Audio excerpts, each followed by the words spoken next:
What an honor that it so officially start this day with such a positive note. Now, as our journey further into the day proceeding, we invite Ms. Alka Misra, ma'am, and she will share with us synthesizing insights for a vision on unified data ecosystem. Thank you, Mansi. A very good morning. I don't know whether I make it good afternoon. And a warm welcome to the workshop on Data for Good Governance. On behalf of National Informatics Center, NIC, it is my proud privilege to welcome Secretary, Ministry of Electronics and IT, Shri Krishnan, sir. Warm welcome, sir. CEO, UIDA, and Director General, NIC, Shri Amit Agarwal, sir. Joint Secretary, Department of Administrative Reforms and Public Grievances, Shri Puneet Yadav, sir. Chief Business Officer, Open Network for Digital Commerce, Shri Shiresh Joshi, and Vice President NASCOM, Shri Ashish Agarwal. I also welcome all our distinguished participants, Chief Data Officers of Ministry and Departments, colleagues from NIC, MeitY, startups, and industry. Welcome, one and all. I understand it was a tough time for you to take out your time today, especially the last day of the financial year. But thank you for joining us today. I would just take you through a short film, but after I just tell you what this journey has been for us. The stepping stone for the development of the open government platform was laid by the joint collaboration of India and US. And thereafter, the journey of Open Government Data Platform India began. In the first session, I heard a couple of people saying that open data is good because the departments can publish their data sets. But what next? That's true. If you don't have open systems, and if you don't have open systems talking to each other, innovation is limited. And I'm sure by the end of this day's workshop, we will be able to carve out a journey of unified data exchange for different sectors. So it will be agnostic, sector agnostic, unified data exchange. This platform had made a humble beginning with proactive release of data sets by our chief data officers. Now, these are the officers who spearhead the initiative in their departments. I'm happy to have you all here. It was the last 2 years that we could not have a brainstorming session because of COVID and things like that and life settling after that. And we have once again joined in for the workshop on Data for Good Governance. The maiden data was released by none other than MoSPI. MoSPI was the first one to release the data on data.gov.in. And today the platform hosts over 6 lakh data sets in an open format. Now, engaging with government data has made a lot easier because innovative ideas, analysis, then coming up with applications becomes much simpler when the data is readily available in one place for an end user to use it in the way they want. Visualizations, apps, mashups, anything, you name it, and you will be able to do because the data is there. Now, I had heard one of the speakers again mention that this data is actually statistical and stale data. Oh, well, to some extent, I would say yes, but not really. Now, out of the 6 lakh data sets that we have, 2 lakh data sets are available through API. That means data by default for an end user to use. And 40% of the 6 lakh actually comes from the open system. This is where we all have grown. I will just take you through a short video, 1-minute video, if we could have it, please, which will give you the journey that we have covered till 2022 and then I'll talk about the current scenario.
This was just a journey that we had till 2021.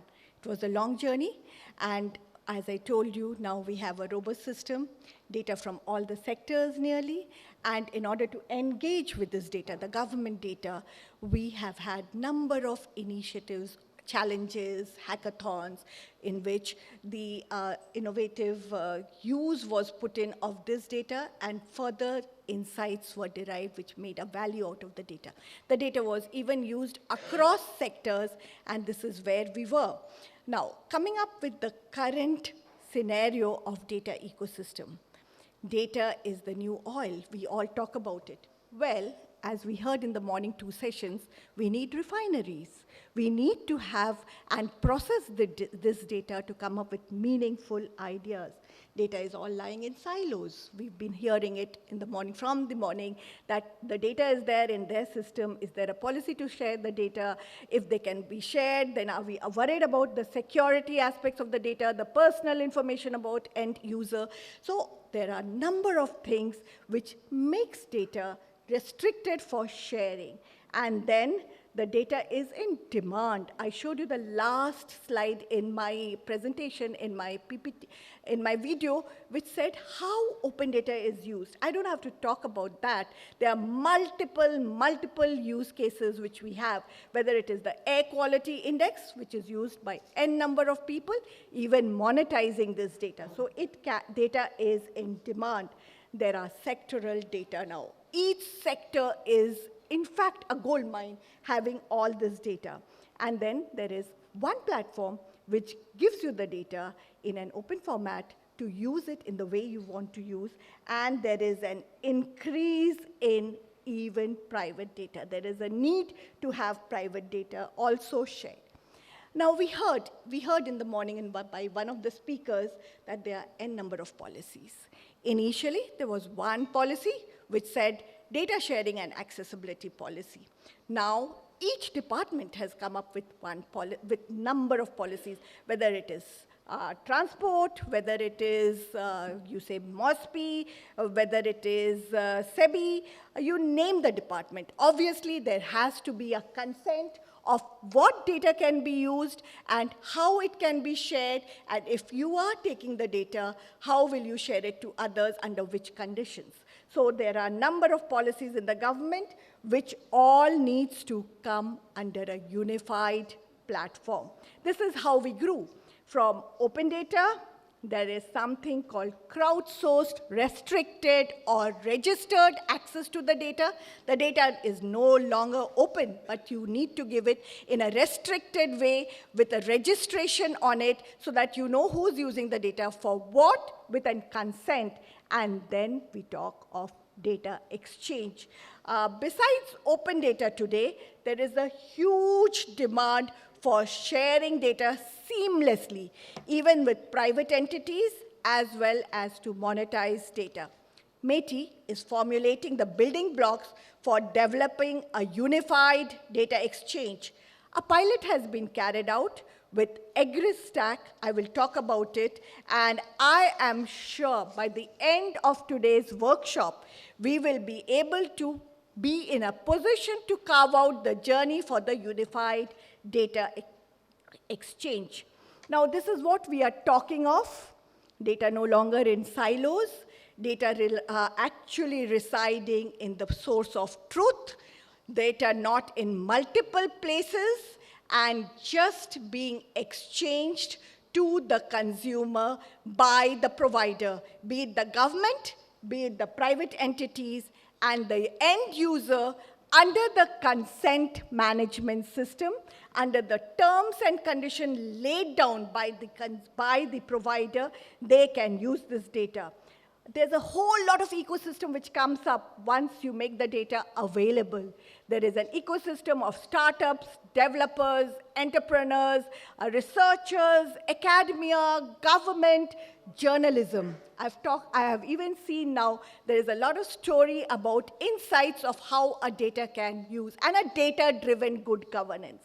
So this system comes up. This is just what I have just explained. There is a consumer, there is a provider, there are a whole lot of licenses under which a particular data could be shared with X, another terms of access method given for data being shared with Y.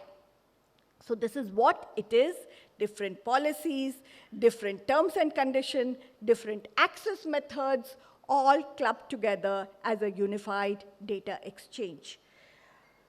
These are the key features. Of course, we talk about protection of data, we talk of privacy of data, and we talk of the consent management, that how the data can be used by others. It's got a whole lot of gamut and technology and business process re-engineering, but everything will be provided seamlessly through this exchange. And we'll have further dialogues with individual sectors, be it health, we've done a pilot with the agriculture, be it with health, and evolve this exchange. These are the key features of the consumers, how they'll be able to use the data which is available, again, not in multiple places, but at the source itself, just through the exchange. There will be different pricing modules. There will be different access module, could be the open data, which is available for one and all free of cost, will be on data.gov.in. Anything else which has got terms and conditions attached and limited access, be it through registered, restricted, payment, monetizing, will all come under smart agreement through which the data would be shared. These are the things, the same method that I have said, the access methods, and just to name some, you could have any access method which an individual department would actually define. I've just taken a name, bronze, silver, gold. That means if you have weather data, you have 6 parameters of weather data which is being collected by Earth Sciences, IMD department. So what they do is they decide that for one particular sector, be it researcher or academia, they will only give 3 types of data free of cost. So that may come under bronze category. Now, he may decide out of the 6 parameters that department is collecting, 5 can be given at X amount for a limited period. So the quota is there, the limit quota has been put, the pricing has been put, and that is silver. And then they decide a gold category. Now, the gold category is all 6 parameters would be given, shared on a subscription model. So this is also available on the pilot that we had done. Now, the pilot that we had done was for EgriStack. Now, here, what we had done basically with Ministry of Agriculture and Farmers Welfare and Government of Maharashtra. So the data was at the state data center in Government of Maharashtra. They had over 1,000 private players who had put IoT devices in about 1,000 locations to collect weather data. 5, 6 parameters of the weather data.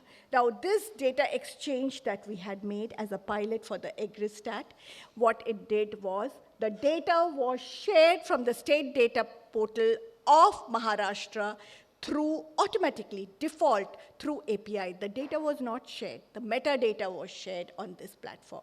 And they had different pricing category, which was carved out for different end user. Depending on your subscription, the consumer subscription, the data could be taken from this. So this has been done, proved and tested for EgrisNet, which today we hope to expand further and have a unified data exchange. That's all I would like to say. Thank you, and together I'm sure we'll be able to discover possibilities. Thank you.